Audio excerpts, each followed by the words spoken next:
Hace 40 años, un acontecimiento trascendental marcó un nuevo capítulo en la historia de Argentina: el retorno a la democracia. En 1983, después de años oscuros de persecuciones, proscripciones y desapariciones, el pueblo argentino eligió un camino diferente. Raúl Alfonsín, con su victoria en las elecciones presidenciales, se convirtió en el símbolo de este cambio. Pero, ¿qué significa realmente la democracia? No es solo una palabra abstracta o un concepto político. Es la base sobre la cual se construye nuestra vida en común. La democracia nos permite expresarnos, votar, debatir y participar en la toma de decisiones. Es el derecho a ser escuchados y a elegir a quienes nos representan. En estos 40 años, 9 presidentes han dejado su huella en la historia política de Argentina. Cada uno enfrentó desafíos únicos y tomó decisiones que moldearon nuestro presente. Desde Alfonsín hasta nuestros días, la democracia ha sido puesta a prueba una y otra vez. 9 presidentes han llevado las riendas del país, cada uno con su visión y estilo de liderazgo. La democracia no es estática, evoluciona con el tiempo. Las políticas actuales son el resultado de estas décadas de luchas, debates y transformaciones. Así que, en este aniversario, celebremos no solo los números y las fechas, sino también el espíritu de la democracia. Sigamos construyendo un país donde todos tengan voz y donde las diferencias sean un motor para el cambio, porque, como dijo Alfonsín, la democracia es un sistema que nos permite corregir nuestros errores. Y en todas partes he dicho, y permítanme que lo repita hoy, porque es como un rezo laico y una oración patriótica, que si alguien distraído al costado de camino cuando nos ve marchar nos pregunta cómo juntos, hacia dónde marchan, por qué luchan, tenemos que contestarles con las palabras del preámbulo: que marchamos, que luchamos para constituir la unión nacional, afianzar la justicia, consolidar la paz interior, proveer a la defensa común, promover el bienestar general y asegurar los beneficios de la libertad para nosotros, para nuestra posteridad y para todos los hombres del mundo que deseen habitar el suelo argentino.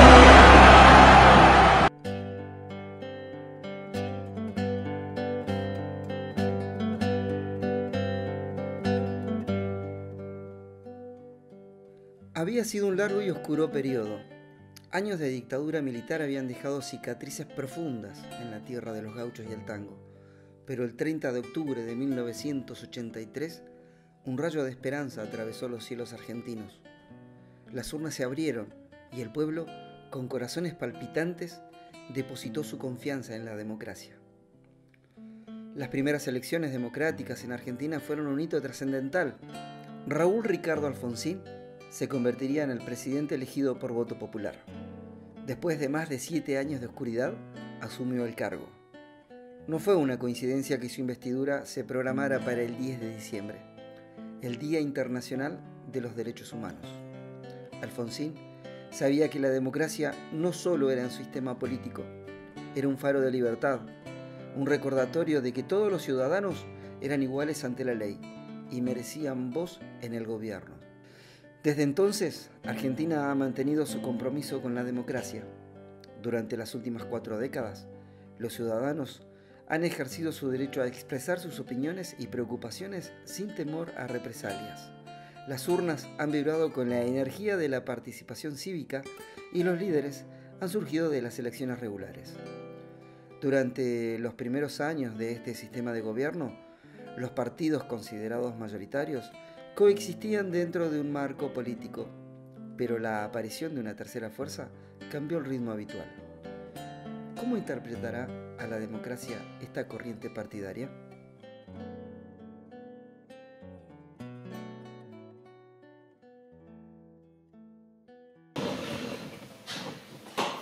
¿Qué es para vos la democracia?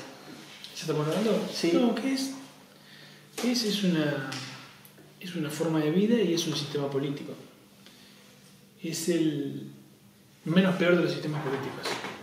No es un sistema perfecto, pero es el sistema que nos da la posibilidad y la garantía de vivir en paz, en armonía, y que cobija nuestro sistema electoral, sistema de partidos.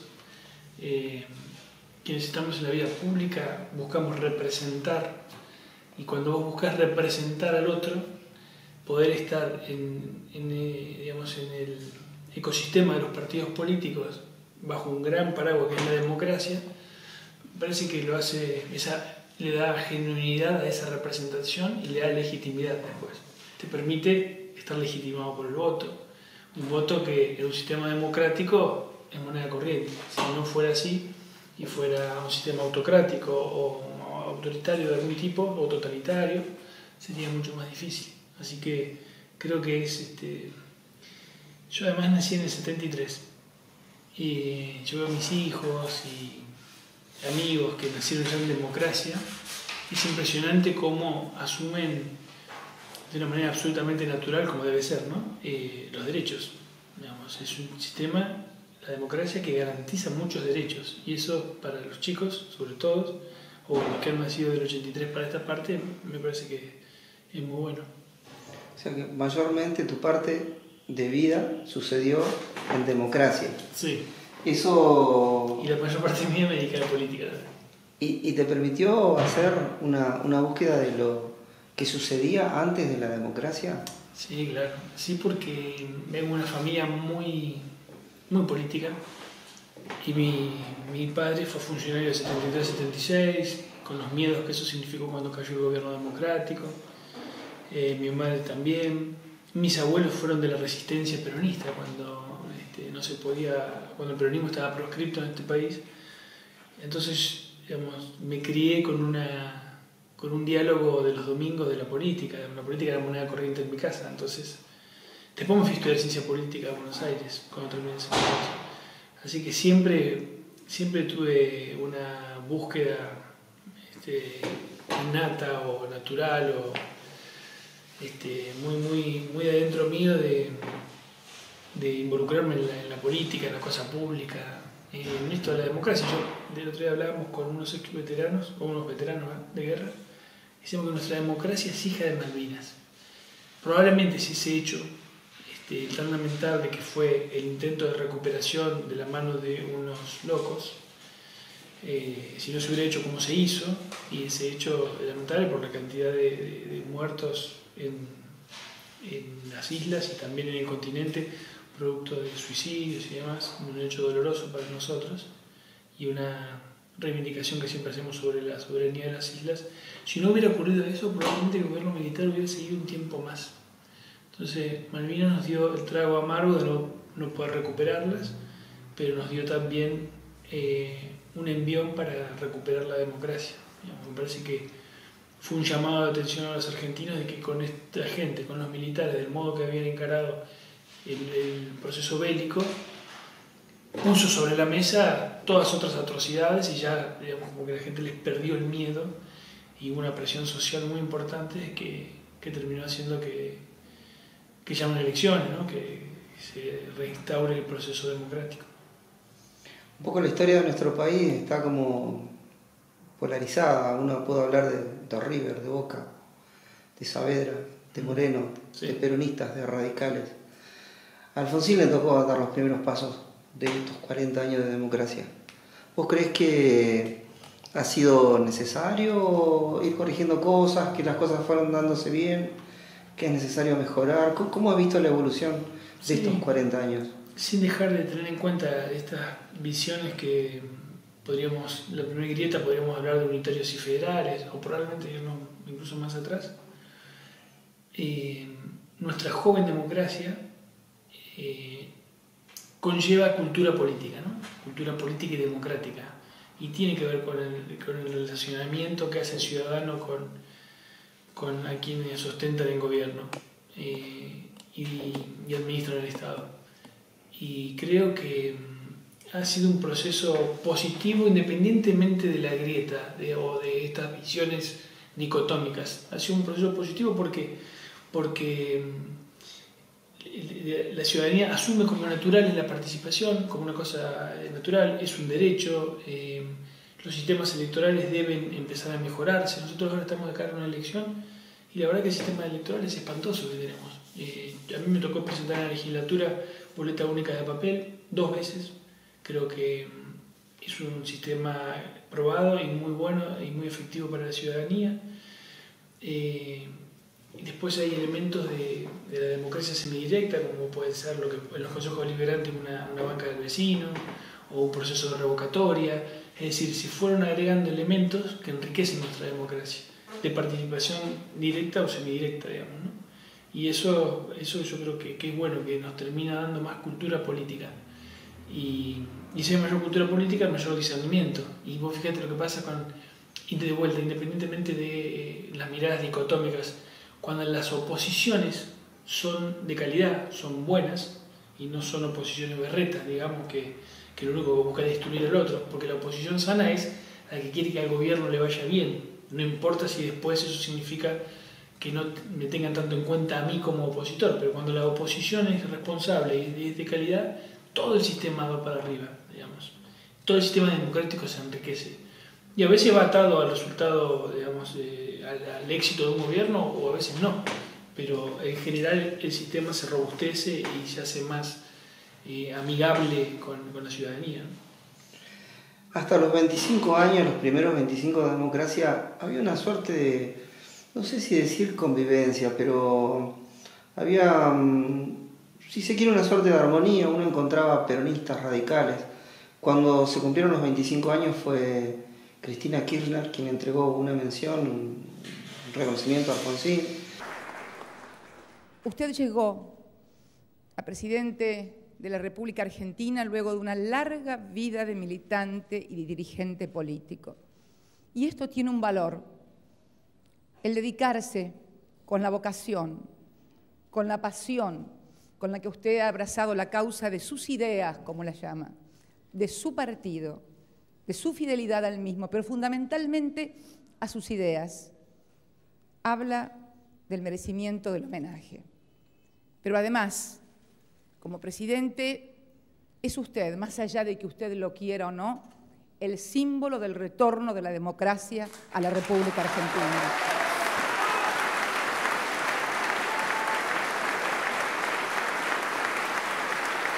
Y es como que podemos decir que hasta ahí había una comunión de estos dos polos. Pero es como que empieza a aparecer una tercera posición. ¿Qué crees que fue lo que empieza a dar origen a esa tercera posición? No sé, la verdad que habría que revisarlo porque cuando el kirchnerismo llega al gobierno hace de la lucha de los derechos humanos una bandera. Sin embargo, las leyes como evidencia de vida y punto final que fueron dictadas en gobiernos anteriores con Alfonsín y con Menem buscaban de alguna manera una pacificación, una reconciliación entre los argentinos. Por supuesto que esto incomoda a las organizaciones de derechos humanos, porque algunas, no todas, porque sienten, digamos, que no estaban a la altura de sus anhelos reivindicatorios. Me parece que el kirchnerismo aprovechó esa bandera, exacerbó esto de baje el cuadro, proceda, se agarraron de eso y manipularon de alguna manera la genuinidad de los derechos humanos. Yo tengo una mirada crítica sobre los derechos humanos, de cómo los manejó el kirchnerismo, digamos. Y tengo una mirada positiva sobre Alfonsín, sin dudas, y también sobre Menem. Creo que fueron grandes presidentes que pudieron ponerse de acuerdo, que en el famoso Pacto de Olivos, que tiene buenas y malas, pudieron acordar darle rango constitucional a pactos muy importantes.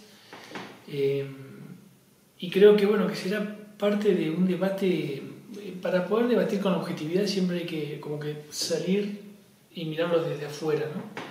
Creo que la política de derechos humanos del kirchnerismo finalmente va a poder ser evaluada en toda su dimensión cuando pasen algunos años más, como ya pasa con algunas políticas que instrumentó Menem y que fueron llamadas liberales o neoliberales, ¿no? Hoy, de camino a lo que al balotaje, fíjate como un candidato como Milei que reivindica muchas cosas de Menem, y yo veo pibes fascinados en la Universidad de Itela, por ejemplo, hicieron una agrupación en ciencia política que se llama la Carlos Menem o la Menem, no me acuerdo, y esos chicos ni vivieron nada de ese proceso, pero hay un interés genuino en ir a ver qué pasó en aquel momento, y obviamente un marco ideológico y conceptual. Pero sobre los derechos humanos concretamente, creo que nosotros nos debemos un debate más desapegado del partido, de la facción en la que militamos, en la que estamos. Digamos, no está por mí claro, digamos, hoy la política de derechos humanos incluso de este gobierno, del gobierno anterior, la relación con los pueblos originarios, porque justo tengo acá una nota que escribí sobre el Gualmapu. Hay mucho por hacer todavía en derechos humanos. Hace poquito estuvimos con el embajador de Alemania en Argentina, con un grupo de legisladores. Y Alejandro Palmieri el vicegobernador le preguntó, ¿cuál cree usted que es la política más importante que debería llevar adelante el país para dar previsibilidad a las inversiones que puedan venir de Alemania, Argentina? Cómo es el relacionamiento. Entonces el embajador dijo, la política más importante es la política de derechos humanos. Entonces nos miramos así porque dijimos, pensamos que iba a decir, qué sé yo, energía verde, no sé, que iba a hablar de seguridad jurídica, que iba a hablar, y dijo derechos humanos. Dijo, si los derechos humanos no están, digamos, si nosotros nos aliamos a dictaduras, dijo así, nos aliamos a dictaduras, bueno, estamos renunciando a los derechos humanos, a la visión que tenemos de los derechos humanos. Desde Europa eso nos preocupa más que un marco legal para poder invertir o no invertir, porque lo fundamental son los derechos humanos. Y me llamó mucho la atención una democracia muy moderna, la de Alemania, con probablemente una de las líderes, Angela Merkel, una de las líderes más importantes del último siglo, con Alemania con unos índices económicos, macroeconómicos verdaderamente muy positivos para ellos, y el embajador nos habló de los derechos humanos. Hay un trabajo de Gerardo de la Paulera, Pozzoli e Irigoyen que se llama Passing the Buck. Desarrolla el índice de presión macroeconómica y rankea a todos los gobiernos de la historia. El primer gobierno de Menem es el mejor gobierno de la historia. ¿El primero? Sí. ¡Vamos, Menem! El segundo, a pesar, digamos, queda tercero en el ranking. Milei, cuando hace esta afirmación, se suele apoyar en el artículo titulado Passing the Buck. ¿Por qué se llama así? Una de las traducciones sería pasar la pelota, probablemente por este video de Menem. Roba la pelota Menem, se la va llevando, se mandó un pase atrás. En realidad, una mejor traducción sería la de pasar el problema al que sigue, algo que vienen haciendo las diferentes presidencias argentinas a lo largo de las últimas décadas. Escucho nombrar a gente como Menem, Merkel, y que pueden tener sus muchas críticas, pero que quizás tuvieron sus aciertos. Sí, sí. ¿Cómo armonizás eso?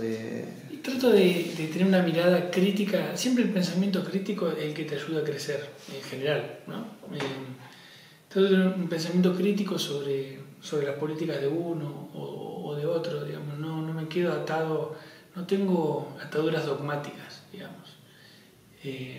Como te dije, crecí en un hogar peronista, y no me quedé atado a las 20 horas de peronistas, digamos, ¿no? Y así como Churchill en su momento cuando vio que pasó de un partido a otro y lo criticaron, él dijo, yo no cambié, los que cambiaron fueron, digamos, los que nosotros impulsábamos estas ideas y ahora estas ideas se las impulsa este otro partido, entonces yo estoy en otro partido por eso, más o menos una cosa así. Siento que ha pasado en Argentina con algunos intentos ¿te acuerdas lo que fue la transversalidad? ¿Cómo era bueno, ese movimiento transversal que propuso Kirchner, el tercer movimiento histórico que propuso Alfonsín?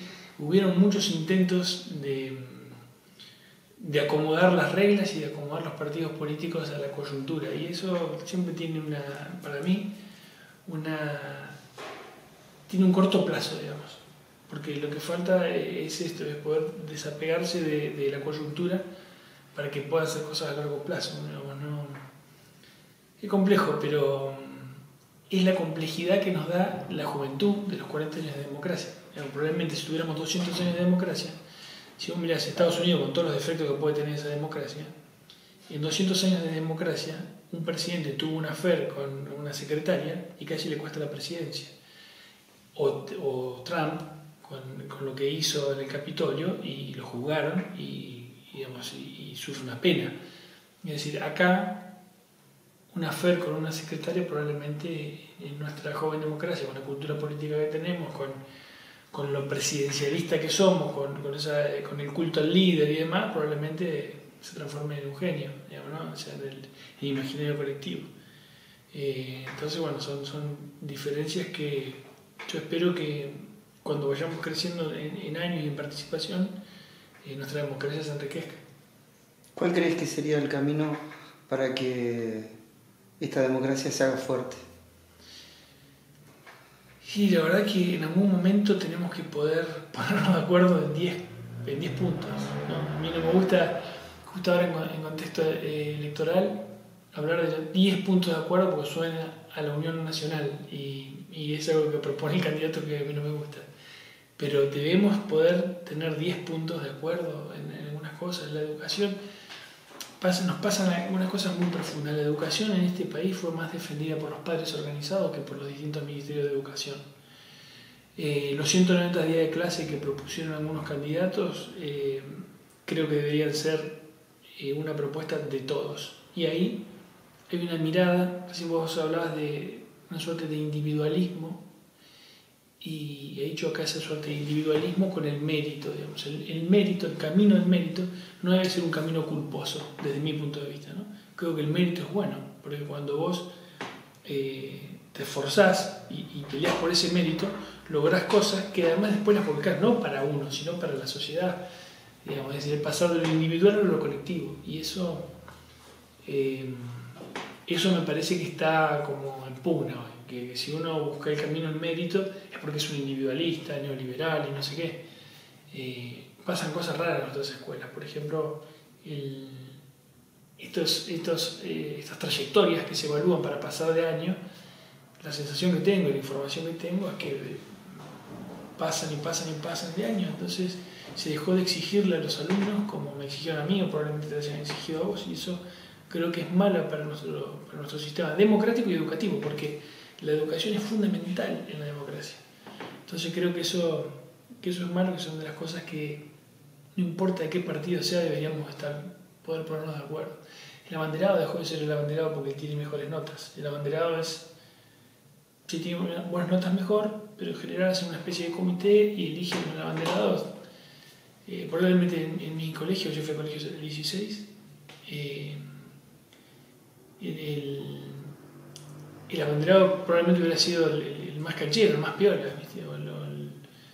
O me acuerdo también que elegíamos al mejor compañero, y el mejor compañero sí, ese era el más bandido, digamos, o el más piola. Pero el abanderado tiene que estar directamente relacionado con sus notas, y no sentir culpa. O sea, el traga, nosotros le decíamos bullying, no nos traga, yo nunca fui traga.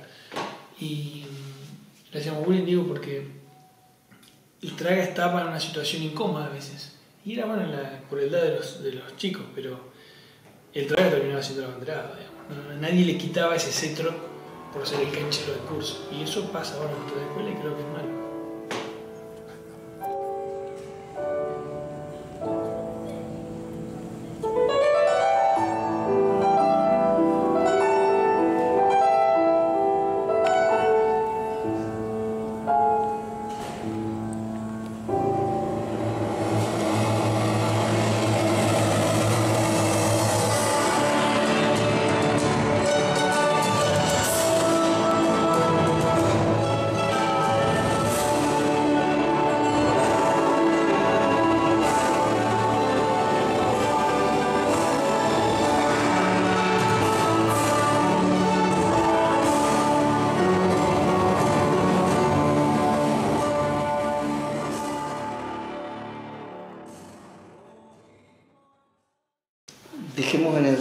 poco a los medios de comunicación. ¿Se convierten en aliados para distorsionar una verdad o para...? Sí. Los medios de comunicación lamentablemente entraron en la lógica de lucha de intereses y no la lucha por informar. Digamos, la opinión la opinión de los medios no está mal. Que un medio opine, cambia canal si no te gusta eso. Pero se han transformado en grandes operadores. Son como los consultores políticos que terminan siendo operadores de encuestas para posicionamientos electorales. Para el que más te paga, terminás manipulando la verdad para quedar bien con el que te pagó. Y bueno, hoy los medios de comunicación, yo no sé si está bien o está mal, digamos, saber que C5N te defiende un interés, La Nación más defiende otro interés, o TN defiende otro interés. Pero me hace ruido, digamos, ¿no? Me hace ruido. Vale más la pauta que la verdad. Exactamente, me hace ruido, mucho ruido eso. Y aparte se ha popularizado esto de periodistas ensobrados, eso le hace muy mal al oficio. El oficio del periodismo debe ser, junto con la política y probablemente las vocaciones que requieren mucha vocación de servicio, como la docencia, la enfermería, la medicina. El periodismo es, desde mi punto de vista, un oficio muy pero muy importante, de mucha vocación de servicio, y que con esta manipulación y lucha de intereses se baja el precio, digamos, se baja el valor. Te agradezco. Bueno. Elegí conversar con vos por forma de encarar un tema de manera llana. O sea, acá nos dejamos de lado todos los formalismos. Acá, si esto lo escucha una abuela o alguien muy joven puede entender. Un poco quiero agradecer esto. No, yo te agradezco a vos. A mí me encanta. Yo tengo dos pasiones, los medios o la comunicación y la política. Me encantan los medios de comunicación, hicimos radio con algunos amigos, tuve un periódico, me encanta la comunicación. Y por supuesto la política, que es como la necesidad de ser servidor público, digamos. En este tiempo donde todos los políticos son corruptos, son todos chorros, bueno, hay que poner la trucha siempre, digamos. Y eso trato de corresponderlo con todas las notas. Cualquier periodista que me pida una nota, yo la doy y nos hemos estresado con algunos amigos con algunas cuestiones. Pero bueno, es parte también de lo rico del debate, el intercambio de ideas. Así que a eso no hay que tener miedo nunca.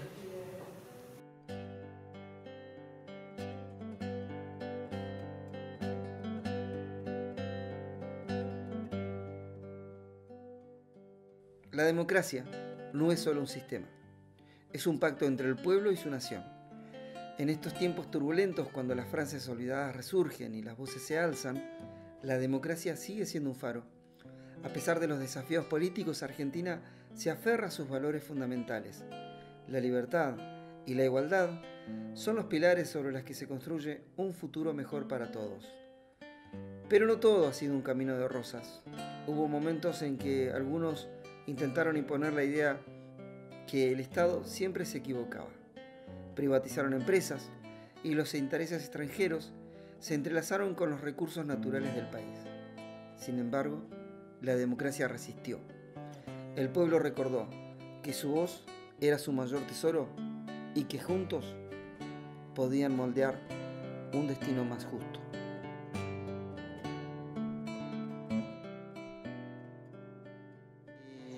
Y en esto de la democracia, en algo que a veces es bueno para todos, uno tiene que estar construyendo, porque es como una relación, incluso como una relación de pareja, en donde uno todos los días tiene que ir aportando. Eso es interesante, yo coincido con eso. Me parece que está como muy naturalizado pensar en la democracia como una estructura fija, ¿no? Como algo que se mantiene igual a lo largo del tiempo, como decir, bueno, es un sistema, ¿no? Un gobierno representativo, y da la sensación de que fuera algo como estanco y establecido, y en realidad es interesante pensar a la democracia como una acción, más ligada a un verbo en todo caso, y a una cosa que todo el tiempo tiene que ir pensándose a sí misma, ¿no?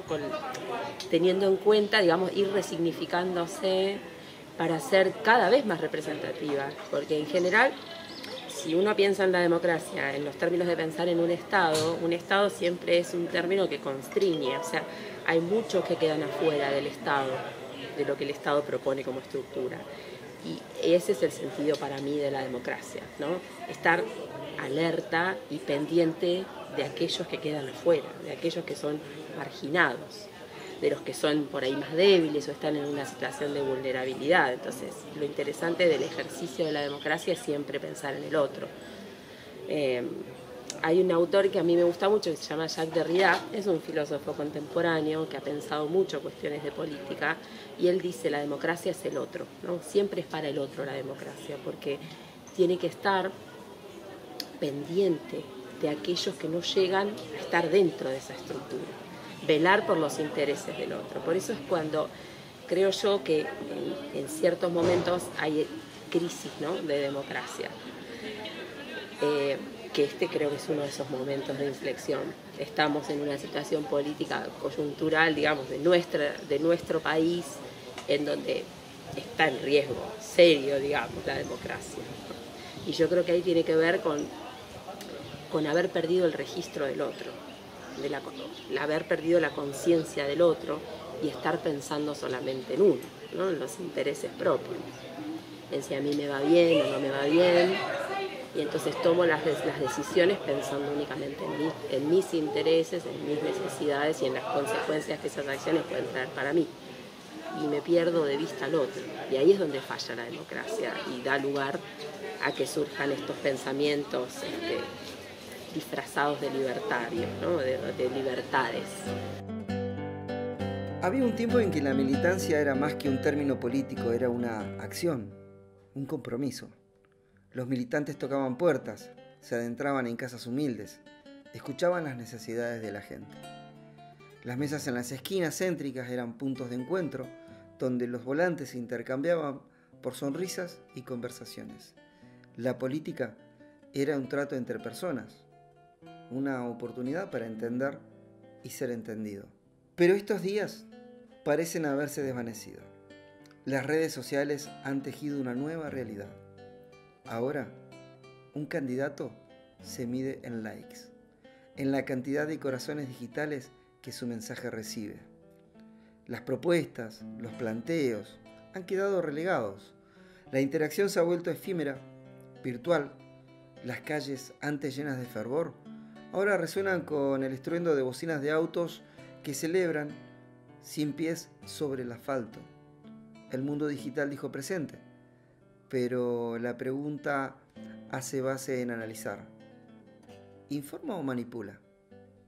Yo creo que este fenómeno, ¿no?, estos ascensos de estos sistemas así, en su momento fueron los totalitarismos de los que vos hablabas recién, pero en este caso puntual de nuestra situación histórica presente, creo que sí, que los medios de comunicación juegan una labor fundamental en este caso, por la tarea de persuasión y por la presencia constante y por cómo atraviesan la vida de cada uno de nosotros todo el tiempo. Entonces condicionan, en términos, digamos, más filosóficos, porque es a eso a lo que me dedico, yo lo pensaba en relación al pensamiento de Foucault, ¿viste? El pensamiento de Foucault dice que el poder, cuando está muy desarrollado, se vuelve sutil, ¿no?, al punto de que no se usa para reprimir, sino para normalizar. Y me parece que ese es el trabajo fino de los medios de comunicación hoy, ¿no? Normalizar, naturalizar. Ahí es donde se ve el ejercicio, este ejercicio del micropoder, en que nosotros hayamos naturalizado ciertas situaciones y ciertas prácticas, las hayamos pasado al plano quizás de lo inconsciente en todo caso. Y eso hace que perdamos el registro de lo que verdaderamente está sucediendo y de lo que verdaderamente nos están transmitiendo los medios de comunicación, ¿no? Y en este caso están transmitiendo un mensaje nefasto, directamente nefasto, que atenta contra la democracia en su más pura esencia, esto es el sálvese quien pueda. Ese es el mensaje que transmiten hoy los medios de comunicación. Y yo creo que sí, que tienen un papel protagonista. Si no tuvieran ese ejercicio microscópico del poder y tan sutil que hace que nosotros no nos demos cuenta que están ejerciendo un poder sobre nosotros. Si no estuviera ese ejercicio tan encarnado del poder, quizás uno podría tener una actitud un poco más crítica frente al mensaje de los medios. Quizás hay gente que la tenga, tampoco está bueno generalizar y pensar que todos como espectadores asimilamos pasivamente, ¿no?, el mensaje de los medios. Hay algunos que quizás puedan darse cuenta de la manipulación que ejercen los medios. Pero la gran mayoría lo ha naturalizado y ese es el triunfo, creo yo, del poder, que se manifiesta de manera que nadie lo percibe, ¿no?, o casi nadie.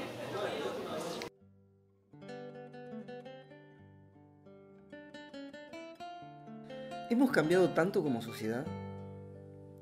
La esquina céntrica que solía ser un hervidero de voces y esperanzas ahora permanece desierta. El pueblo argentino ha hablado, pero ¿qué hay detrás de sus votos? ¿Son convicciones?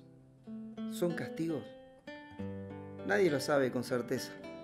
Lo único seguro es que la democracia sigue latiendo en el corazón de la nación.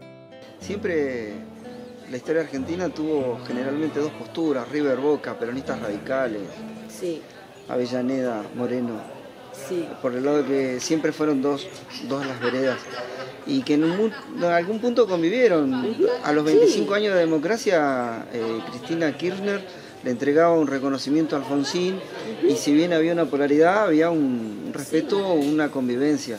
Y ahora esta aparición de esta tercera fuerza, que en realidad viene a representar algo que se suponía olvidado. sí. ¿Cuál podría llegar a ser una de las estrategias para tratar de encarar esto de la mejor manera posible? Poder tener un panorama más claro. Yo no sé, sinceramente no tengo la respuesta para eso.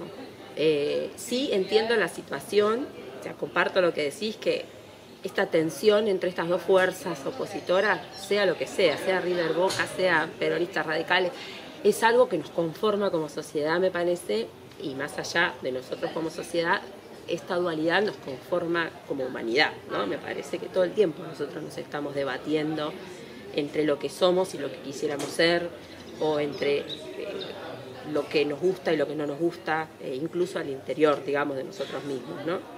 Pero me parece que el ascenso de esta fuerza, de esta tercera fuerza de la que vos hablás, tiene que ver con una crisis que nos atraviesa como sociedad, que es una crisis cultural, creo yo, una crisis de valores más profunda, ¿no?, que la cuestión simple de la tolerancia o de los posicionamientos políticos, porque la dualidad existió siempre y sin embargo siempre se pudo convivir teniendo respeto por el otro, teniendo conciencia de lo que me separa del otro, de lo que me diferencia, de lo que me gusta, porque quizás también en el otro encuentro algo que me seduce, que me parece interesante y que me ayuda a construirme a mí como sujeto, digamos.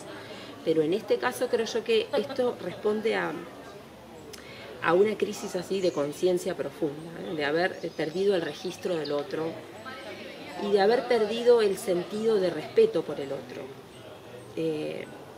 Porque siempre el límite es el otro, el límite de mis propias acciones. Sucede que, en general, como sociedad, cada uno está muy concentrado en uno mismo, ¿no? Y en lo que desea, en lo que le falta, en lo que necesita, aquello a lo que aspira.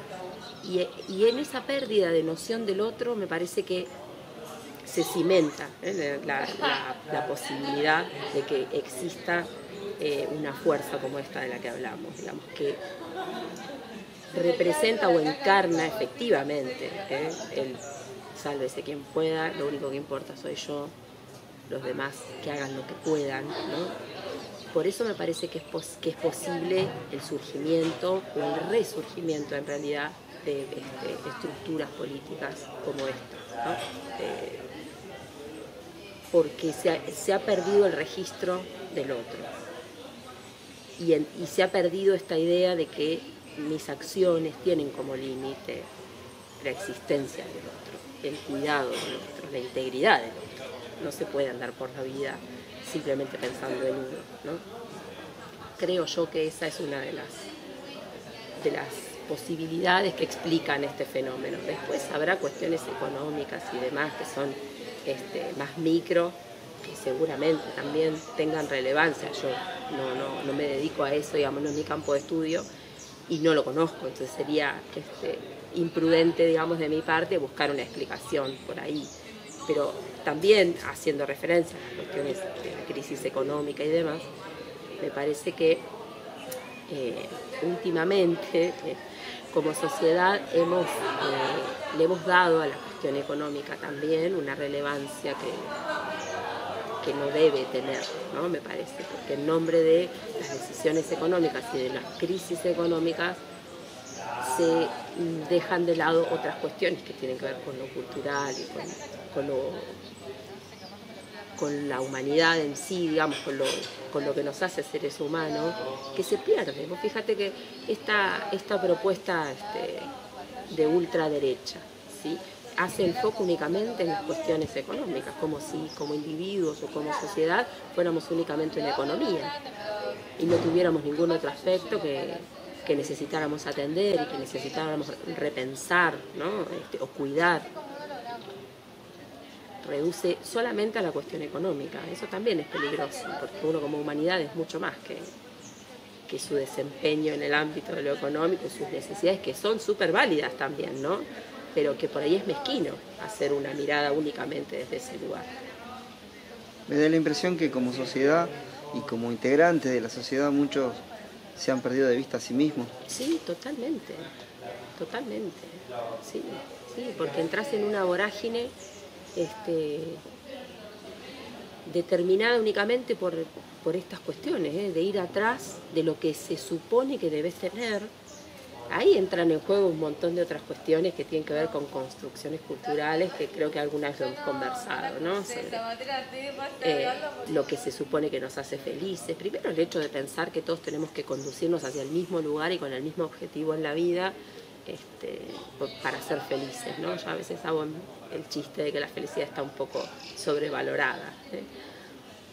Y además esta construcción cultural de que se deben tener ciertas, se debe ir cumpliendo con ciertos hitos, ¿no? en el desarrollo productivo y económico de una persona. Bueno, a tal edad tenés que lograr este objetivo, a tal edad tenés que lograr este otro, porque se supone que eso es ser una persona adulta, realizada y posiblemente feliz también. Y en ese camino, cuántas otras cosas pequeñas, del orden de lo cotidiano, se nos van perdiendo y nos vamos desdibujando como personas. Y eso también colabora a perder el registro de lo que somos como humanidad, que somos algo mucho más que trabajar para comprarnos cosas. Creo que no hay mucho para aportar, porque hay mucha coincidencia en pensamiento y bueno, creo que en principio un punto sería participar en lo que se pueda en la construcción de esta democracia. Sí, yo creo que esa es la clave. Por eso me gusta pensar a la democracia en términos de la acción, ¿no? De involucrarse, de tomar conciencia, porque si lo pensamos en términos filosóficos nuevamente, pensemos en la alegoría de la caverna, ¿no? Esa famosa figura de la que habla Platón en el libro República, que es un libro dedicado a la política y a lo que debe ser una ciudad y una sociedad, entre muchas comillas, ideal. Esos prisioneros que están en la caverna, engañados, ¿no? Pensando que lo que ven es la realidad, hasta que uno despierta y logra escapar.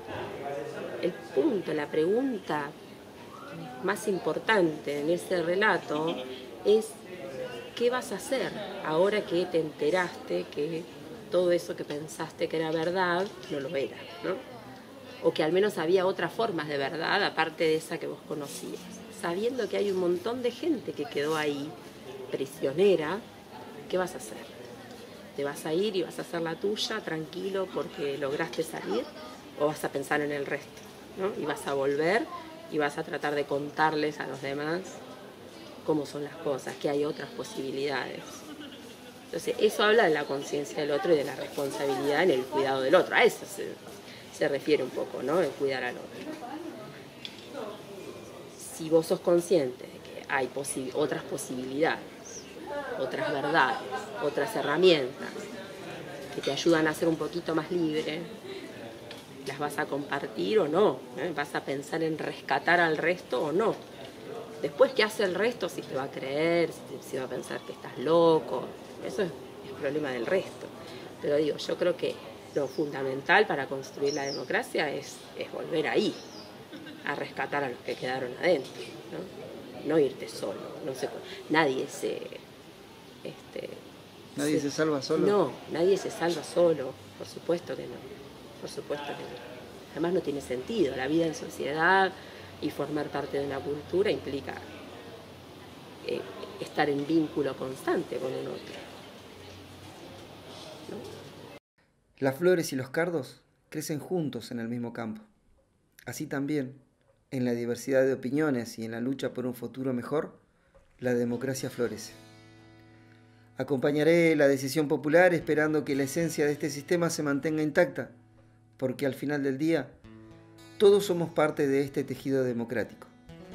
Y nuestras voces, aunque digitales, siguen siendo el eco de una nación que busca su camino. Todavía me emocionan ciertas voces. Todavía creo en mirar a los ojos. Todavía tengo en mente cambiar algo. Todavía y a Dios gracias todavía.